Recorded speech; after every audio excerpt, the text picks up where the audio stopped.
Halo teman-teman, pada kesempatan kali ini saya akan menjelaskan beberapa fungsi dari package dplyr. Langkah pertama adalah kita lakukan penginstalan package dplyr terlebih dahulu. Di sini kita akan melakukan penginstalan dplyr.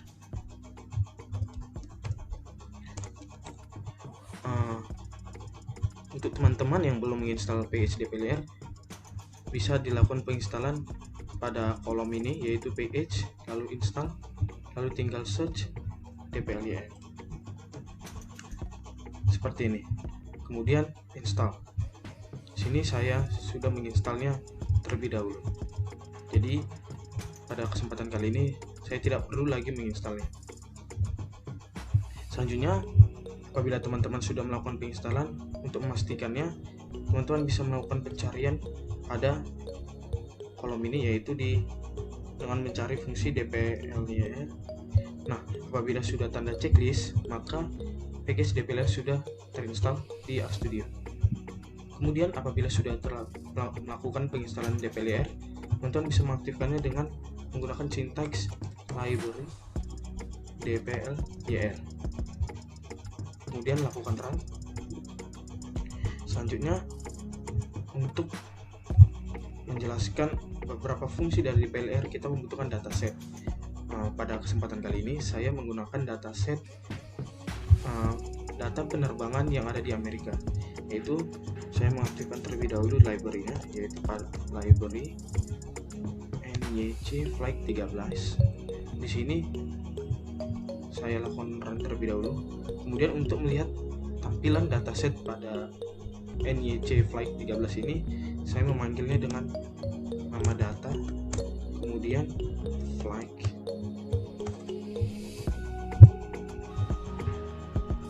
Selanjutnya, nah di sini sudah tampil dataset dari flight.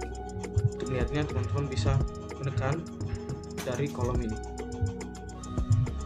Nah, beginilah tampilan dari dataset data penerbangan. Di sini terdapat 336.776 observasi pengamatan dengan 19 variabel atau kolom. Kemudian kita kembali lagi, yaitu untuk melihat ringkasan dari data penerbangan ini. Nah, di sini terdapat ringkasan, yaitu dimulai dari tahun, yaitu minimal, median, min, quartile 3 dan max. Kemudian untuk semua variabel teman-teman dapat melihatnya dengan melakukan scroll ke bawah sampai ke variabel time hour. Untuk sebelumnya kita harus mengetahui bagaimana struktur data dari dataset penerbangan ini, yaitu dengan melakukan menulis sintaks str kemudian data. Nah, di sini untuk melihat tipe datanya, teman-teman bisa melihatnya di bagian ini, yaitu untuk variabel tahun, tipe data yang digunakan adalah integer.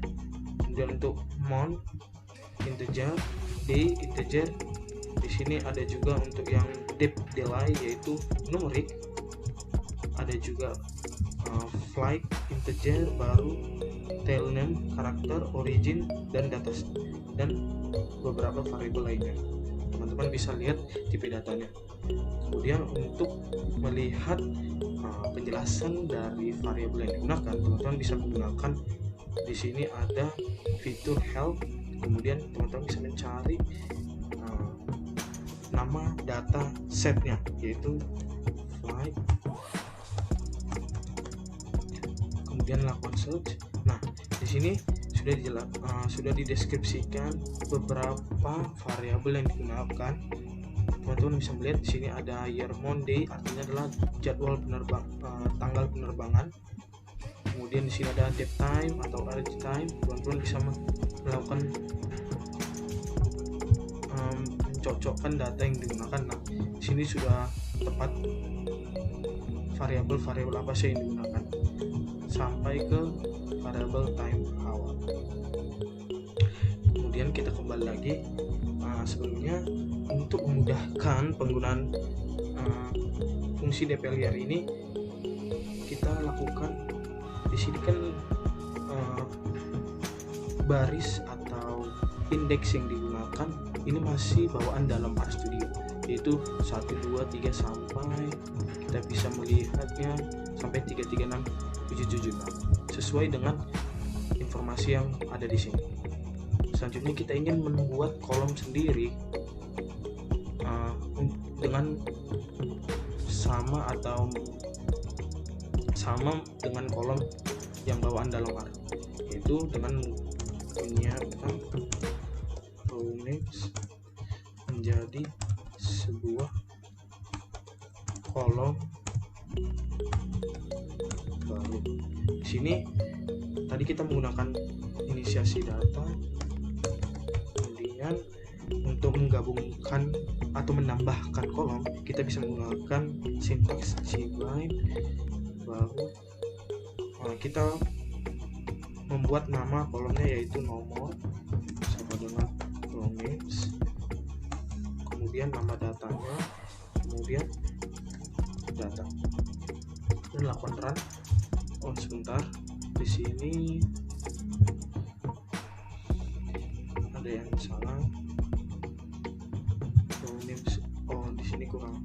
Selanjutnya kita lakukan run. Nah, kita lihat tampilan datanya lagi. Nah, di sini menambah kolomnya yaitu menjadi 20 variabel yang sebelumnya tadi 19. Di sini yang ditambahkan adalah nomor dengan menyesuaikan bawaan dari RStudio, yaitu dari 1 sampai 3, 3, 6, 7, 6. 3, 3, 6, 7, 7, 6. Selanjutnya apabila kita ingin melihat di sini kan ada beberapa variabel karakter, teman-teman bisa melihat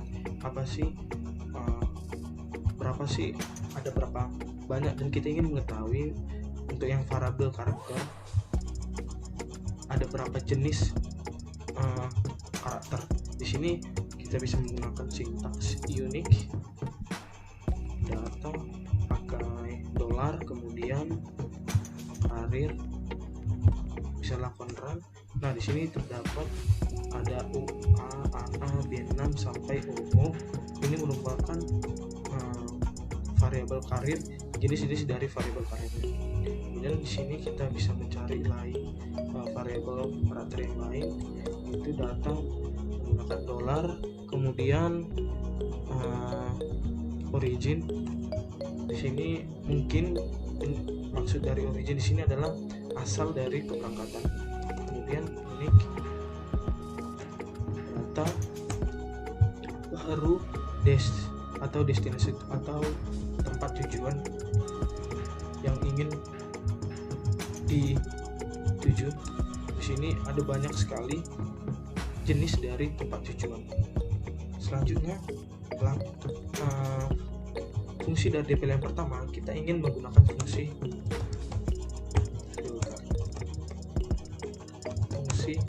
filter pada DPLYR. Di sini teman-teman ingin menyeleksi data, misalnya kita melakukan seleksi data, mungkin ini kan tahunnya hanya pada tahun 2013.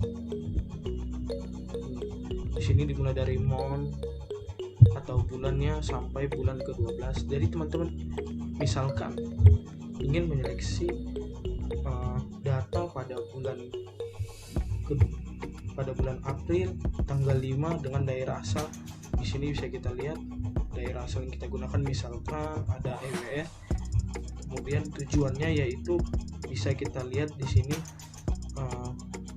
IND atau bisa kita contohkan di sini IND. Ini misalkan. Jadi teman-teman bisa dengan menyeleksi yang teman-teman inginkan. Kemudian kita untuk melakukan fungsi filter atau menggunakan fungsi filter, kita buat dulu nama dataset yang baru. Di sini saya menggunakan data baru. Kemudian tulis perintah filter, kemudian nama data yang kita gunakan tadi di awal yaitu data di sini. Kemudian kita lakukan filter tadi di bulan April, kemudian di tanggal 5, kemudian origin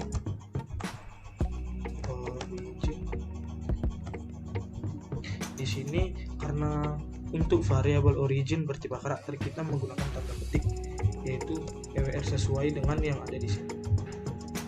Selanjutnya destination atau DP di sini juga menggunakan tanda petik karena bertipe karakter. Di sini saya menggunakan yang IND, yaitu IND. Teman-teman bisa melakukan run. Nah, di sini sudah tampak dari data baru